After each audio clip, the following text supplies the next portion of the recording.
आखिर क्यों विदेश के लोग अपने देश छोड़ हमारे देश में आ रहे हैं? आखिर इन विदेशियों को श्री कृष्ण के प्रेम में रंगकर वृंदावन, मथुरा और ऐसे ही स्पिरिचुअल प्लेसेस पर क्यों आना पसंद आ रहा है?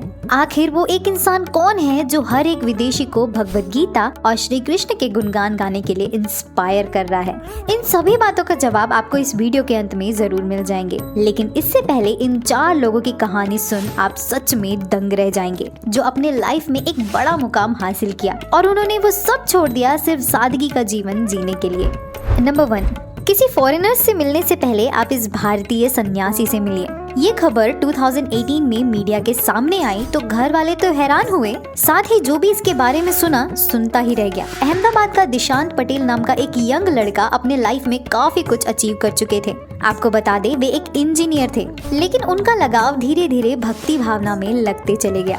एक वक्त ऐसा भी आया जब उन्होंने घर वालों को ये बताकर निकले कि वो मंदिर जा रहे हैं। तब से वो वापस घर नहीं लौटे। जब इसके बारे में घर वालों को पता चला तो तुरंत परिवार के लोग मंदिर जा पहुँचे, लेकिन मंदिर के करता धरता इस बारे में परिवार के लोगों को ज्यादा कुछ नहीं कहा, क्योंकि दिशांत एक पढ़े लिखे इंसान है और जो भी उन्होंने फैसला लिया वो उनका ही है। वही उनके फादर ने बताया, पढ़ाई के दौरान दिशांत हरे कृष्णा मूवमेंट से जुड़े लोगों के संपर्क में रहा करते थे। यही वो कारण है कि उनके बेटे दिशांत अपने घर वालों के साथ साथ सारी दुनिया को त्याग दिए। उस वक्त जिस तरीके से दिशांत के दिल में प्रभु के लिए प्यार बरस रही थी, तो वहीं दूसरी तरफ उनके माता पिता अपने ही बच्चों के सामने हाथ पांव जोड़ने के लिए मजबूर हो गए। अपने बच्चे दिशांत के लिए उनके माता पिता हजारों सपने सजाए बैठे थे, लेकिन दिशांत के ये एक फैसले ने पूरे परिवार के सपने तोड़ कर रख दिए। इसी पर एक बात याद आती है कि श्री कृष्ण ने कलयुग में कुछ बातें कही थी, जिसमें ये सही साबित हो गया।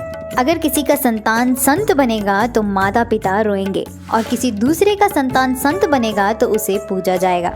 नंबर 2, रशिया के एक आर्मी को उनके घर, दोस्त और गर्लफ्रेंड सिर्फ इसलिए छोड़ दिया क्योंकि वो रशियन आर्मी को अपने सभी सवालों के जवाब मिलने शुरू हो गए, और सिर्फ एक तरीके से, और वो तरीका था सनातन।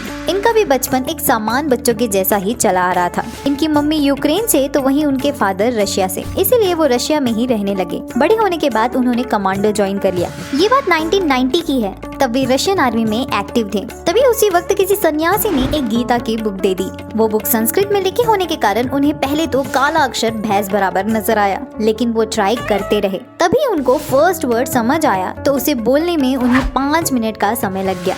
वैसे तो अपने लाइफ में काफी अप एंड डाउन देखने के कारण वो हमेशा अपने जीवन की हर प्रश्नों का जवाब खोजते रहते थे, लेकिन गीता को पूरे 1 साल पूरी तरीके से उन्हें उनके हर प्रश्नों का जवाब मिल गया। तब तक उनका मन स्पिरिचुअलिटी की तरफ जा चुका था। कुछ समय बाद उन्हें ये पता चला कि कोई दिव्य पावर इस दुनिया में एग्जिस्ट करती है, तो उन्होंने अपने सारे कपड़ों को साइड कर प्लेन ऑरेंज रंग के कपड़े पहन लिए। ये देख उनके परिवार और उनके साथ साथ काम करने वाले और गर्लफ्रेंड ये कहकर छोड़ दिया कि तुम पागल हो गए हो, ऐसे कपड़े यहाँ सिर्फ कैदी ही पहनते हैं और इसे तुमने भी पहन लिया। ये कहकर सभी ने तो उन्हें छोड़ ही दिया। इसके साथ साथ उनको जॉब से भी निकाल दिया गया और वे निकल पड़े अपने हर सवालों के जवाब खोजने भारत की ओर।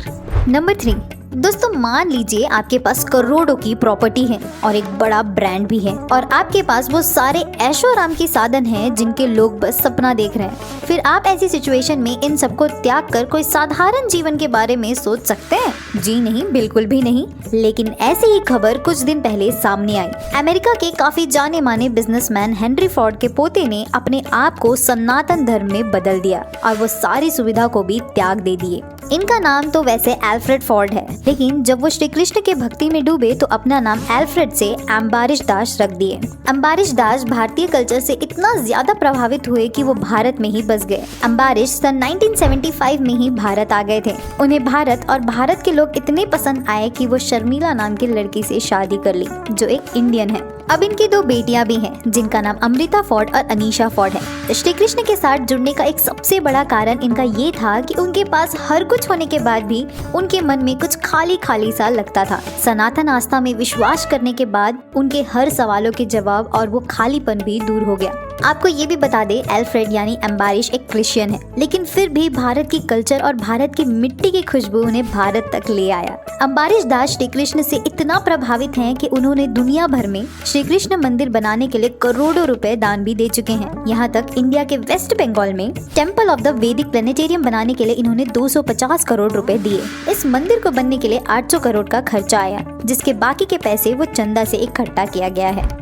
नंबर 4, इस लिस्ट में सिर्फ आम जनता या बिजनेसमैन ही शामिल नहीं है, बल्कि हॉलीवुड के सेलिब्रिटीज और इंग्लैंड के जाना माना यूट्यूबर रसल ब्रांड भी है। इनकी यूट्यूब पर मिलियंस में फॉलो करने वाले हैं। ये एक यूट्यूबर के साथ साथ एक एक्टर और कॉमेडियन भी है। रसल हिंदू देवी देवताओं के इतने करीब हैं कि उन्होंने अपने बॉडी पर टैटू तक करवाया है। अपने लेफ्ट हैंड पर भगवान श्री कृष्ण और भगवान गणेश का टैटू बनवाया है। इन्होंने दो बार शादी की है, जिसमें उनकी फर्स्ट वाइफ कैटी पेरी है और दूसरी वाइफ लॉरा ब्रांड है। इस शादी को इन्होंने हमारे इंडिया में ही किया था, राजस्थान में। इन्होंने 2020 में अपने राइट हैंड पर माँ दुर्गा की टैटू भी कराया था।